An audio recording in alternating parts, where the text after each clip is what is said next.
Hi everyone, it's Raina. So this video is if you have your natal moon in conjunction, squaring, or opposing Uranus. I have the conjunction. And I want to give a shout out first and foremost to the astrologyplacemembership.com, where I am perusing their information and paraphrasing it. And it's important to note that, when somebody paraphrases something, that's their interpretation. It's not necessarily the website's interpretation. But the other thing I want to mention is that they're including the conjunction with these challenging aspects of the square and the opposition, because I'm just assuming sometimes conjunctions can act in a more challenging way.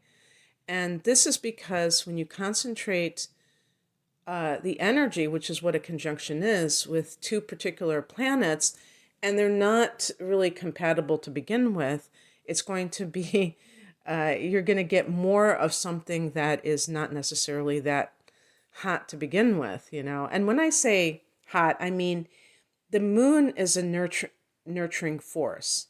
It's all about our emotional nature, our feelings, how we perceive life, coming from that heart space versus, if we're talking about Mercury, the mind, and the sun, kind of our, I don't know, I think with the sun, it's kind of our soul's desires being manifest in the outer world, our soul urges. But with the moon, it's those emotional reactions, which can be conditioned responses. Okay. So when that is forming a conjunction with Uranus, which is this planet of, a lot of unpredictability, eccentric, kinds of innovative, but things that are not, kind of like ahead of its time, future minded.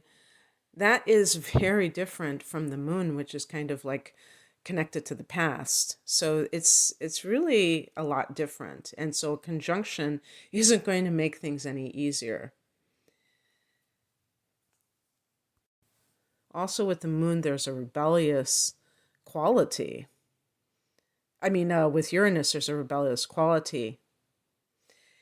And that's kind of like the moon you're thinking of sentimentality, things that, so it seems more traditional, the connection between the moon and our attitudes. Also, the moon can be the mother. So anyway, they're kind of combining these attributes as, I would say, pretty challenging. So I'm going to just combine them. I'm not going to speak specifically about the square versus the opposition and all of that. But the first thing that I would say, and this is something I'm not even getting from this site, is that you may have had a mother who wasn't a conventional mother. She didn't mother you in the way that most mothers mother.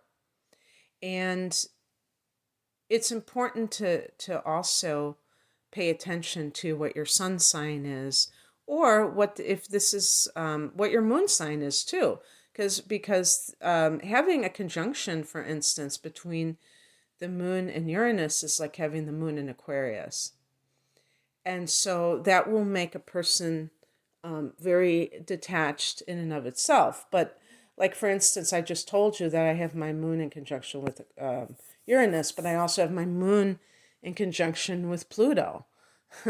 So that can be kind of like scorpionic.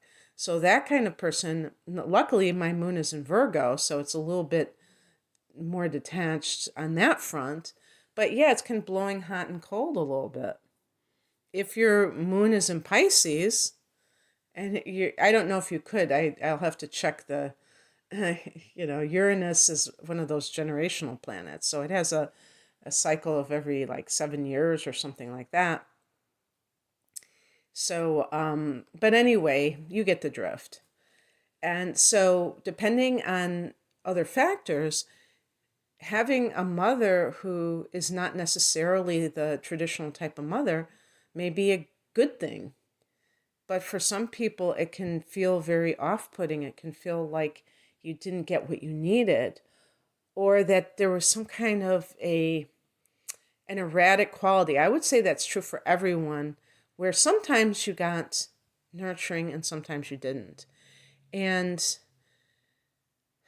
that can be difficult because children tend to do well with constancy. Laying down the roots and having that constant care given to them. Otherwise, they may not know how to deal with it. Another thing, I'm not even really looking at this information yet, but I'm thinking about the nervous system as it associates or connects with Uranus. And I would say that with the conjunction, your emotions are going to affect your nervous system very directly, probably. So if everything is chill, then maybe your nervous system will be fine. But, perhaps you're one of those people who is very high strung emotionally. I know that I am. I have to admit that. And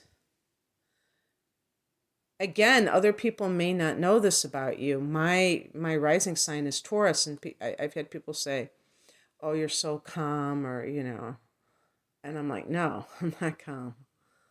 Uh, Actually, I had one person say that, but it's I'm maybe on a certain level, but then there's that kind of like you probably know what I'm talking about if you have this one of these aspects. You know exactly what I'm talking about. And what's so interesting is that there's new, well, maybe they're not new, but techniques that you can use to calm your nervous system. I haven't tried them out yet. I'm going to. I don't know if it's called the vagus nerve or if that has anything to do with it, but they keep popping up for me, these videos. So I think that that's something I'm going to try.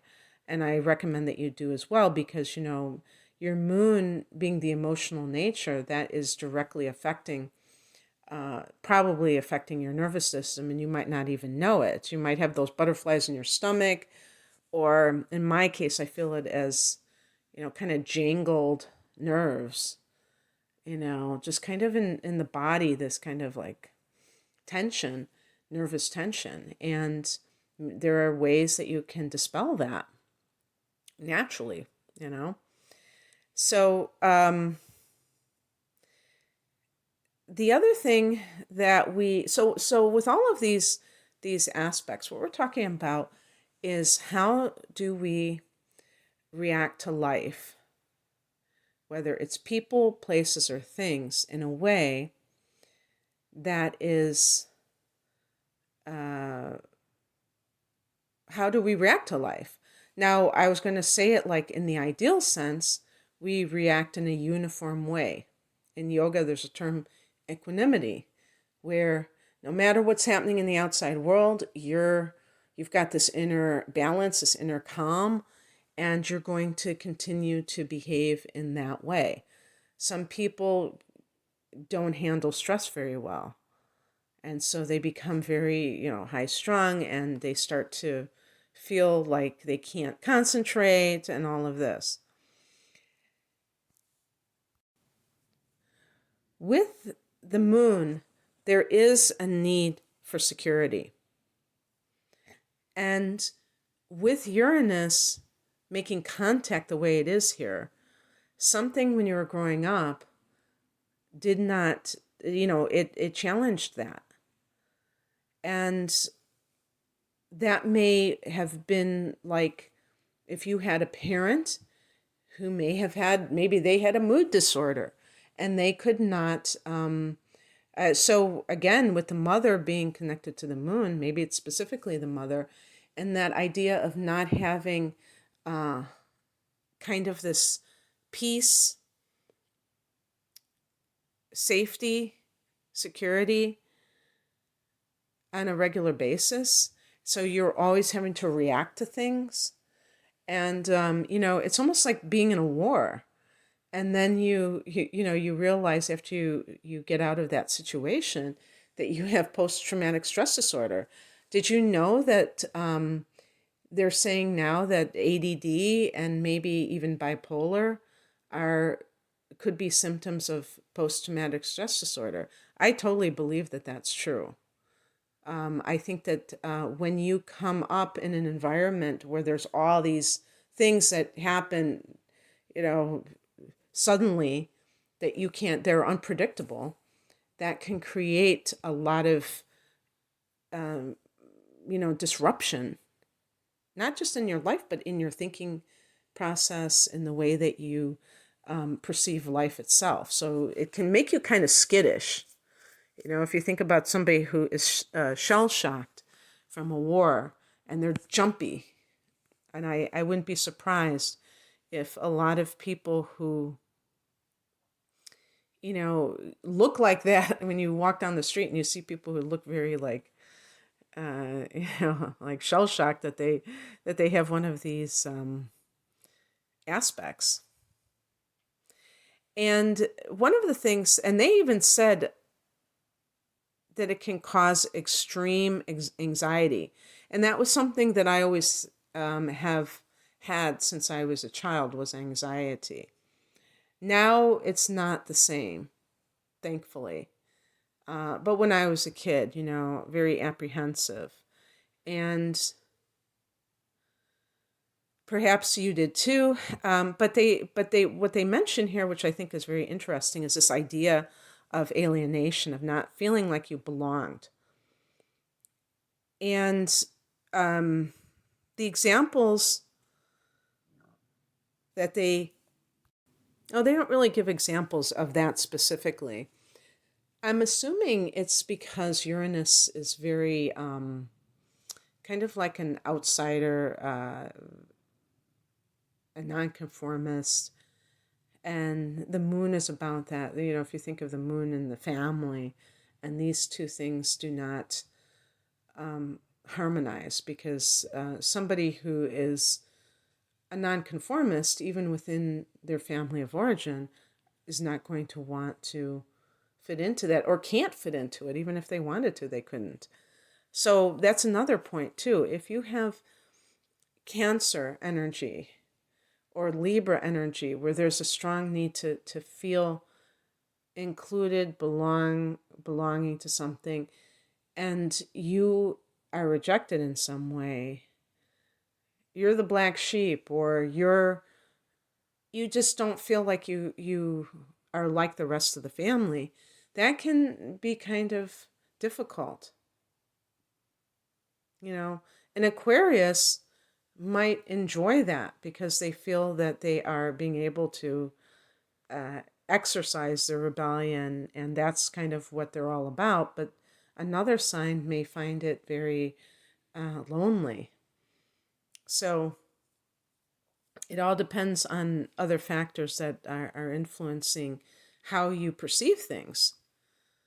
The moon is how you feel things, but your sun and your Mercury can be different. They can speak to your sense of self and your mentality, and they may be a little bit different than that.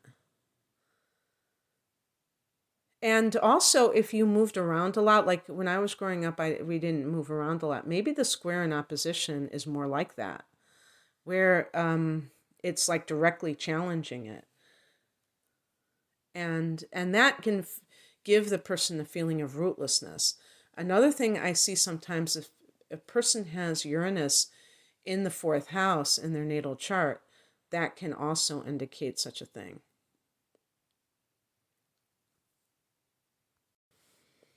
There's an observation from this website about the feelings of a person who has this combination. And they are not looking, they're disconnecting from their feelings because they want that broader picture and connection. And this is because Uranus is the ruler of Aquarius, and it's that 11th house, which is that house of the collective.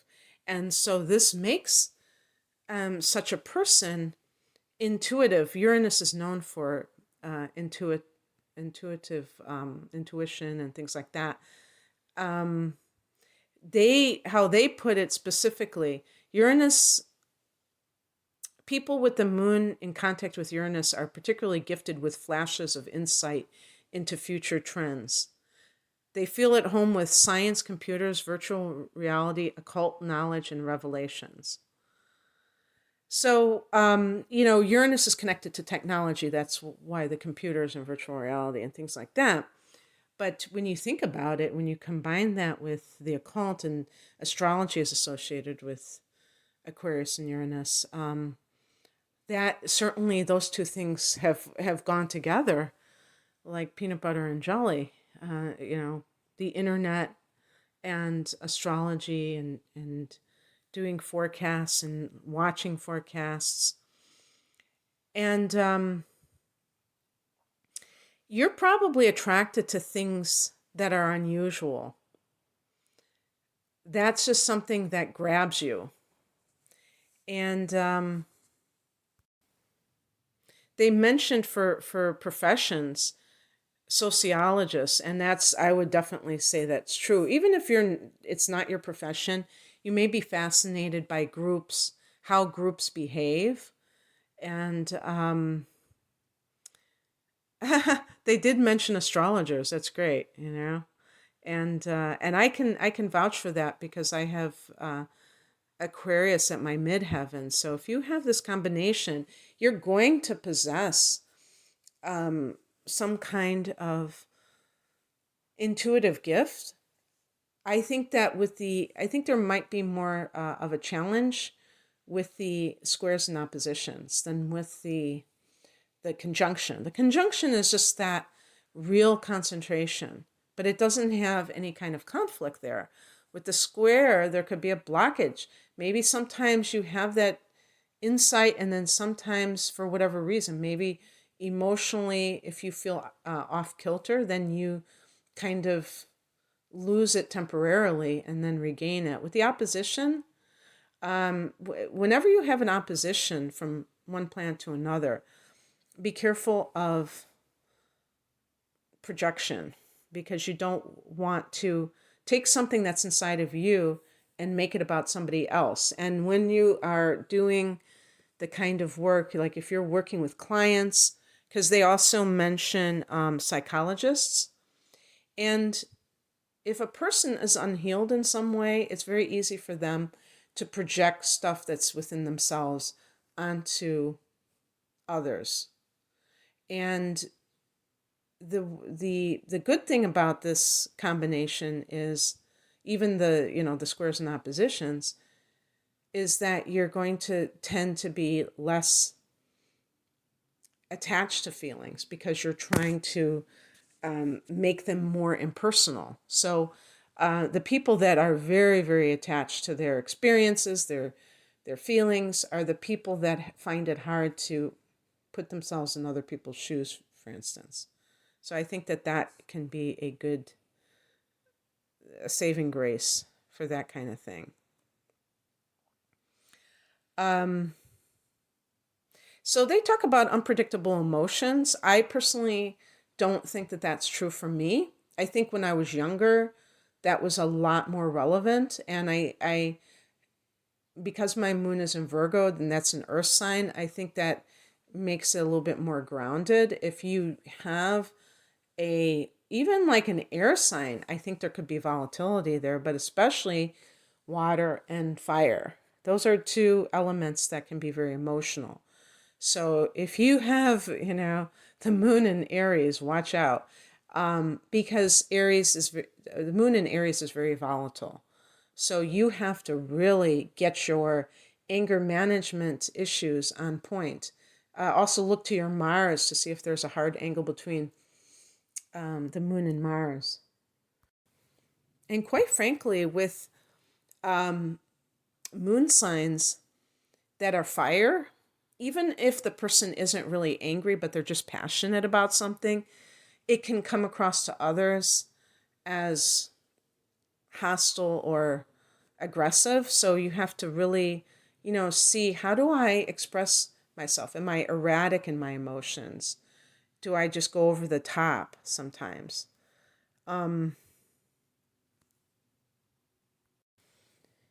your home life may be erratic too, because the moon represents the domestic side of life. And so if you're like me and you have Neptune in the sixth house, then I feel your pain, because then that adds to that kind of confusion and just like a lot of upheat. Well, Neptune is more like chaos and kind of having disorganization. So this can be a very important point. Just because you have these things doesn't mean you can't change either. If you notice that it's getting in the way of you being able to feel organized in your life, then, knowledge is power. So you can work on that. That's something that you may have to work on. But what's great about astrology when you find these things out is a lot of times they're so deeply ingrained, and I think especially when the moon is involved, that it's just like second nature to us, that we can accept it as ourselves, not realizing that we don't have to continue to live that way. So having routines might be a way to keep you feeling safe and keep you feeling clear-headed even. Like I was saying about the nervous system, when you feel that sense of jangled nerves, and you're like me, you might feel it hard to think straight because your emotions are really just kind of bubbling to the surface and stirring everything up. So, they use the word anchor. They specifically say it is always important to have some kind of anchor in life. So, even though your nature may be more geared towards having a lot of changes in your life, especially domestically, and it may feel like a counterintuitive to have routines, that might be the best thing you can do to improve your quality of life. So, and I'm going to take my own advice. I really am. Because, even like when I'm working, sometimes this is like on a Sunday morning that I'm recording this at 8 o'clock in the morning. It's just like I can do things late at night. But you're, even like your body, if it has that sense of knowing when it's going to eat, knowing when it's going to sleep, these kinds of things can give you an overall stability that you didn't know that you needed or wanted. The last thing that they mention, which I'm not sure that I resonate with, but maybe you do, is that when crisis hits, you may feel this urge to just completely change everything. And, like a completely clean slate. And I do think that Uranus and Aquarius tend to have that break from the past. The Fool card, the first card in the tarot, is all about this absolutely new beginnings, and it's associated with Uranus. And so, yeah, I don't know if that's more commonplace with the squares and the oppositions, because they're already challenging positions and I mean, challenging aspects, and so they might naturally love to just change things, just turn their lives upside down as an emotional need, perhaps. I can see the value in that because it's like totally out with the old and in with the new. And anything that is from my past life, that's going to drag me into the past. So I understand it on the mental level. I haven't personally done anything that drastic. But again, I have the conjunction. If you have the square or opposition, that might be more where it occurs. But anyway, that's what I have for you. I hope that this resonated. If you would like a private reading, the link is below. Take care. Bye.